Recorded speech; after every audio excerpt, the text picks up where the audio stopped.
Ben McKee and Wes Rucker of GoVols 24/7 here inside of Thompson Bowling Arena at Food City Center, where Tennessee just beat Gardner-Webb 80-64 in its season opener. The season opener of Rick Barnes' 10th season on Rocky Top. There's a lot of good, a little bad mixed in as well. Wes, your biggest takeaway from that basketball game? I think you could go a lot of different directions. Yeah, I think it's more good than bad. I really do believe that. But I think there were so many things from Tennessee the past few years where people talked about some of the things that were inconsistent or some of the things that could have been better. But there were some things that you just never had to worry about, right? Like guys didn't get beat off the dribble defensively, really. They usually rebounded pretty well.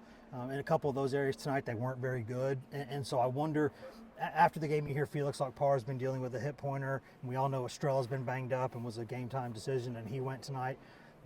It all makes a little more sense now after hearing some of that stuff, because physically tonight at times I didn't really love where they were defensively and on the glass and some of that stuff.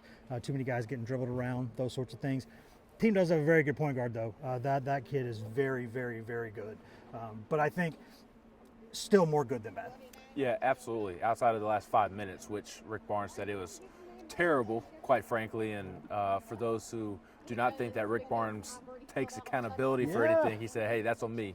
We were poorly coached, and I will get that fixed. But I kind of walk away thinking two things: that A, this team, and Rick Barnes talked about this postgame. I'll have the transcript up by the time this video is up, but talked about how this team, outside of Jahmai, Zakai, and Gainey, have not played a ton of basketball together. There may be some veteran players, but there are guys in new roles. There are guys playing for the first time, and you can see that while they're playing in the exhibition tonight. I'm sure you'll see it a little bit against Louisville. A lot of guys thinking too much. Just you can tell they haven't played a lot of basketball together, on top of the individual thinking too much. And then my other thought, to coincide with that, and maybe why the score was a little closer than we all anticipated, is that Gardner-Webb team may be better than we realized, even for a first-year head coach.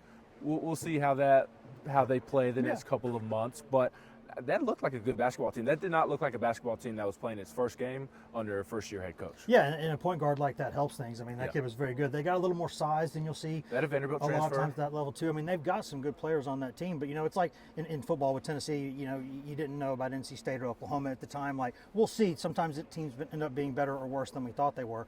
That team could be pretty good. We'll see. I should have said what you said when you asked me first about what I thought, because when I talked about the things that the past couple of years you never really took for granted, that would be a huge part of that, because you just see, like, there's even times with Zakai Ziegler where maybe he gets a turnover or puts up a bad shot because A, someone isn't where they're supposed to be, or B, from what we could see up there in our new catwalk seats up there, is that there's some little stagnation at times, and I think that leads to some hesitancy, and you can just tell it's not a huge problem to me. To me, the bigger concern long term is they got to defend better off the bounce. But I think in terms of that stuff, yes, they do not know exactly where each guy's going to be at times, and that's okay. If this happens for a month or so, okay. It just can't be happening down the road, but we're not there yet. It can't happen deep into SEC play, and we are a long ways from there.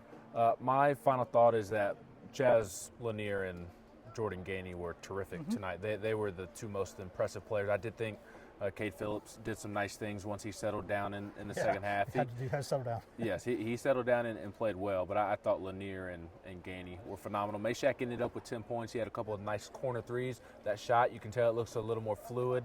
A lot of work on, not actual work and like reconstructing the shot, but putting in a lot of work for him on his shot over the summer. Nobody shot more shots, and nobody shot a higher percentage on the team than Meshack over the summer. I thought you could tell that tonight. He just looks more fluid, more smooth. But Lanier and Gainey, by far the two best players tonight, in my opinion. Yeah, and Lanier, I mean, I don't know why anyone would have seriously doubted anything. I mean, shooters, like the great Lou Evans once said, and Chaz Lanier said tonight, shooters shoot, right? That's what they do. I'll never forget that when Lou Evans had not made a three in forever, and then he made one. He's like, shooters shoot, coach. So, yeah, I mean, But Lanier, we know what he's about, or you should. If you've watched any of the past few years of highlights, that kid's going to score. Don't worry about that.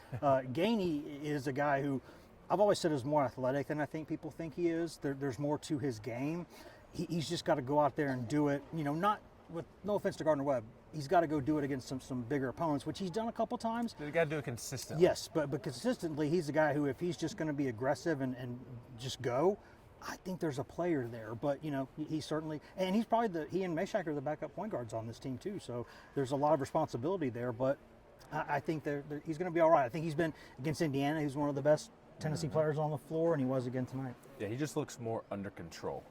He looks like a veteran. So stock up on Jordan Gainey going into a big matchup this Saturday at Louisville, where we will have boots on the ground for a nice doubleheader. Louisville basketball team will be in Louisville to play in the KFC Yum. Got to make sure you emphasize the Yum because they have the weird exclamation point there. It's like in Spanish, Yum. Wherever the accent is. That's where you got to go Yum. So basketball will be in Louisville at noon, and then we've got football at 6 p.m. against Mississippi State. So a busy week here at GoVols247.com. He's Wes Sharker. I'm Ben McKee.